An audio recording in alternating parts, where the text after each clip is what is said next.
양시장이 좀 벌어지네요. 유가증권 시장은 아직까지 마이너스 헤매는데 코스닥이 살짝 빨간불이 들어와 있습니다. 그리고 하락 종목이 월등히 많습니다. 오늘 이 포항 쪽에 가수전 이쪽만 아마 많이들 보고 계실 텐데요. 그 밖에 우리가 놓치는 부분은 없는지 골고루 특징주 짚어보겠습니다. 점상 시크릿 미리 보기고요. ISS의 김태성 본부장 만나보시죠.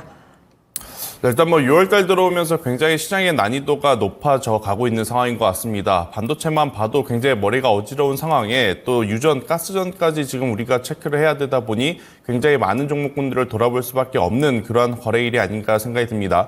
일단 오늘 첫 번째 종목으로는 SK 오션플랜트를 좀 이야기 드리고 싶은데요. SK 오션플랜트 같은 경우에는 기존에 이 해상풍력을 담당을 하고 있고 또 이제 해상플랜트 하부 구조물을 이제 만드는 이제 기업인데 이것이 또 이 유전 가스관과 이제 엮이면서 오늘 갭상승 이후에 굉장히 좋은 모습을 좀 보이고 있습니다. 다만 좀 아쉬운 것은 SK 오션플랜트뿐만 아니라 지금 대다수의 관련 테마주들의 흐름이 일봉상 윗꼬리가 조금 길게 달리는 모습을 좀 보이고 있거든요. 하지만 SK 오션플랜트처럼 해당 이슈, 해당 테마를 조금 없이 보더라도 올라갈 수 있을 만한 기업 같은 경우에는 저는 충분히 지금이라도 꼭 매수를 하시는 것이 맞지 않겠는가라는 생각이 듭니다. 일단 해상풍력 관련해서 우리는 크게 보면 CS 베어링, CS 윈드를 먼저 생각을 하죠. 아무래도 이제 북미 쪽의 매출 비중이 높은 쪽이 그들이니까. 하지만 지금 북미 같은 경우에는 트럼프와 어떤 바이든의 대선을 앞두고 있고 또 그 영향이 신재생 에너지에 얼마만큼 미칠지 모른다라는 불안감이 있다 보니까 저는 만약 해상풍력을 보고 계시다면 여기에 지금 테마 힘까지 붙은 SK 오션플랜트가 굉장히 적절하지 않겠는가라는 의견을 한번 드려보도록 하겠습니다. 네, 그 다음 종목으로는 한국가스공사를 좀 이야기를 드려볼게요. 참 저도 이 종목이 이렇게까지 올라가는 것은 거의 처음 보는 것 같습니다. 왜냐하면 거의 안 봤던 종목 중에 하나거든요. 근데 이제 어제 가장 이제 직접적인 수혜를 혹은 가장 이제 턴키를 쥐고 관리를 하는 쪽이 한국가스공사다라고는 것이 이제 부각이 되다 보니까 어제 이어서 오늘도 추가적인 상승세가 좀 보이고 있는데, 호가의 물량이 그렇게 많은 기업이 아닙니다. 그러니까 장단점이 명확한 거죠. 적은 물량으로도 주가가 급변동해서 위로 올라갈 수도 있고 반대로 말하면 작은 매도 물량에도 굉장히 장중의 변동성이 저는 극심해질 가능성이 높다라는 것을 좀 말씀드려보면서 일단 수익을 보고 계시다면 저는 너무 욕심을 부리시기보다는 일정 부분 수익을 챙기시고 이 뉴스는 아마 단기간에 시들어들지 않을 가능성이 높습니다. 그래서 이제 중기적으로 좀 보시면서 시세가 날 땐 챙겨고 혹은 이제 반대로 시세의 조정이 나오게 되면 그때 한번 다시 매수하는 전략이 더 좋지 않겠는가라는 의견 한번 드려보도록 하겠고요. 자, 오늘 덕산테코피아라는 기업이 있습니다. 일단 이 기업은 비만 당뇨 치료제 중간에, 그러니까 중간제를 이제 만드는 것이 이제 신사업인데, 이 중간제 신사업에서 굉장히 좋은 성과를 내고 있다고 좀 보시면 될 것 같아요. 여전히 지금 당뇨, 비만 이러한 신약에 대해서 뭐 펩트론도 펩트론이고 덕산테코피아도 계속해서 이제 좋은 수급의 어떤 부분들이 이제 많이 영향을 받고 있어서 최근에 이제 이 어떻게 보면 추세가 좀 꺾일 법한 한 위치에서 정말 반등이 나와줘야 할 구간에서 반등이 지금 나오고 있는 상황에 저는 만약 관심 있게 보신 분들 같은 경우에는 지금 자리도 괜찮지만 오히려 이 4만 원이라는 가격대를 넘어갈 때 좀 단기적으로 공략을 해봐도 괜찮다. 우리가 보통 쌍봉이라는 표현을 좀 많이 쓰잖아요. 이러한 그림이 형성이 되면, 이러한 캔들이 형성이 되면 조정의 폭이 좀 깊어지는 것이 이제는 흔한 어떤 패턴인데 그러한 것을 좀 이겨내는 오늘 양봉이 진행이 되고 있다 보니까 저는 덕산테코피아도 여러분들이 꼭 보셔야 할 종목 중에 하나가 아닐까라고 좀 말씀드릴 수 있을 것 같고요. 그 다음 종목으로는 이제 화성밸브도 이제 말씀을 드릴게요. 이쪽도 이제 강관 파이프 쪽인데 일단 이쪽이 왜 상대적으로 더 강하느냐?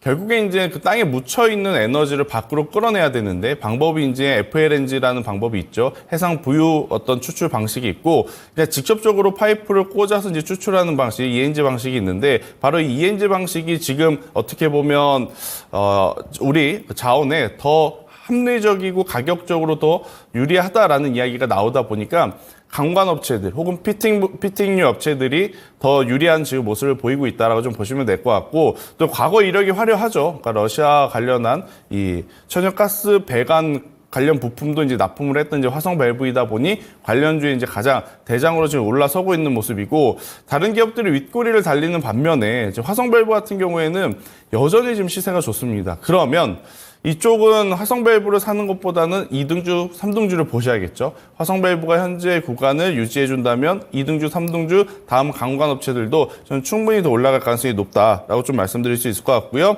그 다음에는 T플렉스를 좀 말씀을 드려보면 오늘 그렇게 거래량이 많거나 움직임이 큰 기업은 아닙니다. 그런데 우리가 지금 이 가스전 가스전 관련한 이슈가 너무 이제 집중이 되다 보니까 한국과 아프리카의 정상회담에 대한 이야기가 굉장히 지금 약해졌죠. 근데 이제 이쪽에서 부각을 또 받을 수 있는 쪽이 광물을 우리가 관리할 수 있는 이 T플렉스라고 하는 기업이 있기 때문에 만약 가스전 관련 기업들이 윗꼬리를 달리면서 차익 매도 물량이 나오면 이쪽으로도 옮겨갈 수 있지 않겠는가라고 매매 아이디어를 좀 확장을 하시면서 저는 보시는 게 좋지 않겠나라는 생각이 들고 있고요. 또 이제 과거에 보면 미국과 중국이 조금 계속 불편한 관계가 이어질 때마다 히토류에 대한 이야기를 하고 그 이야기가 나올 때마다 또 움직였던 것이 이제 T플렉스이기 때문에 저는 어떻게 보면 짧게보다는 좀 길게 가져가 보시는 것도 나쁘지 않다라는 의견 한번 들어보도록 하겠습니다. 마지막 종목으로는 이제 롯데웰푸드를 좀 말씀드리고 싶은데 음식료 업종 중에 단연 이제 후발주자 중 가장 강한 상승세를 보이고 있는 기업이 바로 지금 롯데웰푸드다라고 좀 볼 수 있을 것 같아요. 국내 성장도 지금 굉장히 뚜렷하고 가장 중요한 것은 인도 시장에서 이제 이 빙과류 사업이 굉장히 잘 되고 있다고 합니다. 아무래도 이제 인도가 날씨가 덥고 또 이제 인구가 많다 보니 당연히 우리나라에서 팔 때보다 훨씬 더 많은 판매량을 또 보여줄 수 있는 그러한 시장을 점유율을 지금 계속 높여가고 있는 기업이 지금 롯데웰푸드이기 때문에 저는 오늘 이렇게 어수선한 가운데서도 올라오고 있는 이 롯데웰푸드는 계속 이제 지켜보셔야 된다. 우리가 삼양식품, 농심, 오뚜기 사실 처음에 그렇게 갈지 아무도 예측을 못했었거든요. 음식료 업종이라는 이 편견에 빠져서 롯데푸드 같은 경우에는 그 편견에 빠지지 않고 저는 충분히 계속 추적 관찰을 했었을 때 좋은 결과를 또 낼 수 있는 기업 중에 하나가 아닐까라는 의견 한번 드려보도록 하겠고요. 일단 전체적으로 거래량이 지금 늘어나고 있습니다. 우상향 추세 속에 거래량이 늘어나고 있고 이 오늘의 거래량이 앞전에 5월 17일 거래량을 넘어간다라고 하면 저는 충분히 한 17만 원까지도 이제 바라볼 수 있지 않겠는가? 혹은 만약 조금 더 상승을 해주면 18만 원대까지 이제 추가 상승도 기대해 볼 수 있는 기업이 롯데푸드다라고 말씀드리도록 하겠습니다. 네, 이렇게 해서 특징적인 종목군들 쭉 봤습니다. 오늘 점상 시크릿 본편에서는요, 우리나라와 아프리카의 이 정상회의가 오늘 진행이 됐죠. 이런 가운데 과연 아프리카에서 모멘텀을 볼 수 있는 부분들은 어떤 게 있을지 자세하게 알려주신다고 하네요. 관심 있으신 분들은 유튜브 토마토 증권통 채널에서 확인하실 수 있습니다. 지금까지 다양한 투자 판단에 대한 도움 말씀드렸습니다. 종목의 상승 하락을 보장하지는 않습니다. 함께해 주신 여러분 고맙습니다.